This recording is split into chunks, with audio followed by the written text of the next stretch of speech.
Hello everyone, welcome back to my channel. मेरे garden में bougainvillea की फ्लावरिंग बहुत अच्छी तरह से हो रही है। ये जो पौधे हैं इसे मैं कटिंग से लगाई थी, अब इसमें फ्लावरिंग आनी शुरू हो गई है और फ्लावरिंग के लिए इसे सनलाइट की ज़रूरत होती है। तो ये जो पौधे हैं इसे सनलाइट पे रखे बहुत अच्छी तरह से ब्लूमिंग करते हैं। तो जो आज की वीडियो है मैं गुलाब के पौधे की रिपोर्टिंग के ऊपर लेकर आई हूँ।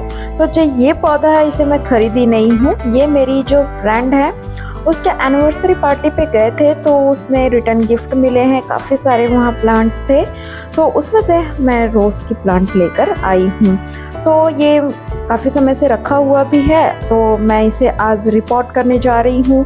उसके लिए सबसे पहले मैं गमले देख रही हूँ। तो मेरे घर पे पहले से ये प्लास्टिक का कंटेनर रखा हुआ था जिसमें कोई भी पौधे नहीं लगे हुए थे। तो ये मिट्टी काफ़ी समय से इसी गमले में लगी हुई थी, जिसे मैं उलट करके पहले धूप में अच्छी तरह से सुखा लूँगी। उसके बाद मैं इसमें कुछ खाद भी ऐड करूँगी जिससे जो हम पौधे लगाएंगे उसको नई मिट्टी तैयार हो जाएगी और एक उपजाऊ मिट्टी तैयार होकर ये बनेगी। क्योंकि किसी भी पौधे को जब लगाते हैं तो सबसे पहले उसकी मिट्टी अच्छी बनाना ज़रूरी होता है। किसी भी गमले में वापस हम पौधे का वैसे ही लगा देते हैं तो उसकी ग्रोथ अच्छी तरह से नहीं हो पाती है। मिट्टी को हमें वापस से मिक्स करके उसमें खाद ऐड करके अच्छी तरह से उपजाऊ बनाना होता है, तभी हम एक पौधे के लिए एक अच्छी मिट्टी तैयार कर सकते हैं।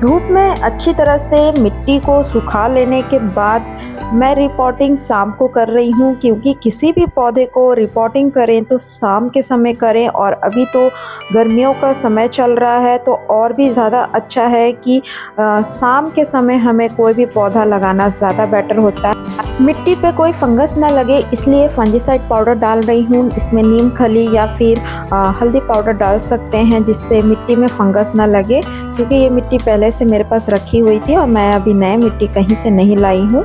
और इसमें मैं वर्मी कंपोस्ट डाल दे रही हूँ। इसमें कोई भी खाद वगैरह डाल सकते हैं, गोबर की खाद, kitchen waste compost, leaf compost जो भी है, इसमें वापस से खाद डाल देंगे तो ये मिट्टी अच्छी तरह से प्लांट्स के लिए तैयार हो जाएगी।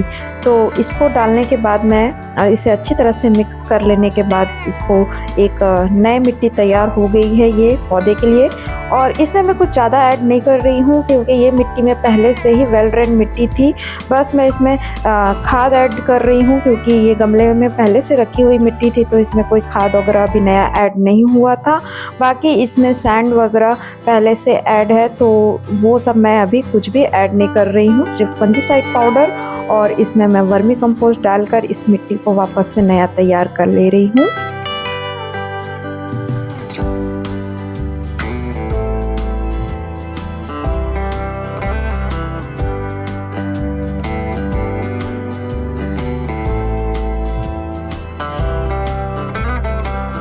किसी भी कंटेनर में पौधे लगाने से पहले जो उसकी ड्रेनेज होल है उसे कवर कर लेना ज़्यादा अच्छा है। तो मैं यहाँ गत्ते के टुकड़े से उसे कवर कर ले रही हूँ। और जो प्लास्टिक के गमले होते हैं तो उसमें ज़्यादा ध्यान रखें कि ज़्यादा ड्रेनेज होल होने चाहिए। और जो मिट्टी के गमले होते हैं उसमें एक होल से भी चल जाता है, पर प्लास्टिक के गमले में ज़्यादा ड्रेनेज होल रहे तब ज़्यादा अच्छा होता है।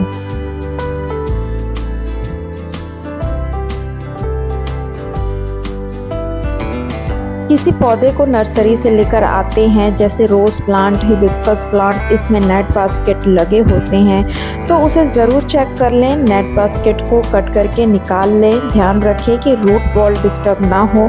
इसमें कोई नेट बास्केट नहीं लगे थे। हाँ, इसमें चिकनी मिट्टी थी जो मैं नीचे से हल्का निकाल दी थी बिना रूट बॉल को डिस्टर्ब किए।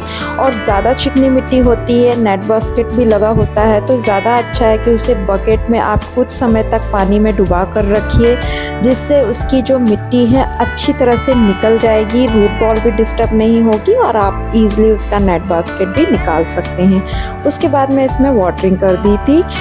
शाम का समय पौधे को रिपोर्ट करना बहुत ही बेस्ट होता है, क्योंकि ओवरनाइट उसे सेट होने में समय मिल जाता है, और गर्मियों का दिन है, ये जो प्लांट्स है इसे रिपोर्ट करने के बाद छाँव वाली ही जगह में रखें, उसके बाद आप धूप में इसे रख सकते हैं।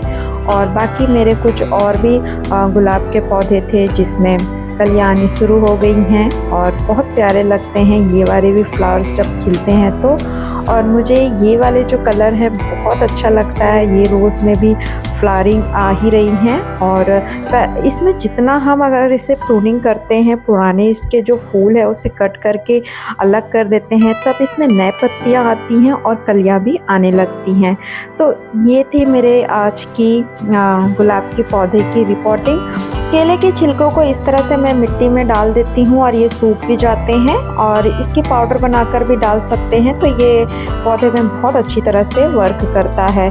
इस तरह से हम गुलाब के पौधे में किचन वेस्ट कंपोस्ट वगैरह देते रहते हैं तो बहुत अच्छी तरह से ब्लूमिंग होती है। वीडियो पसंद आई हो तो वीडियो को लाइक और चैनल को सब्सक्राइब करें। Thanks for watching my video.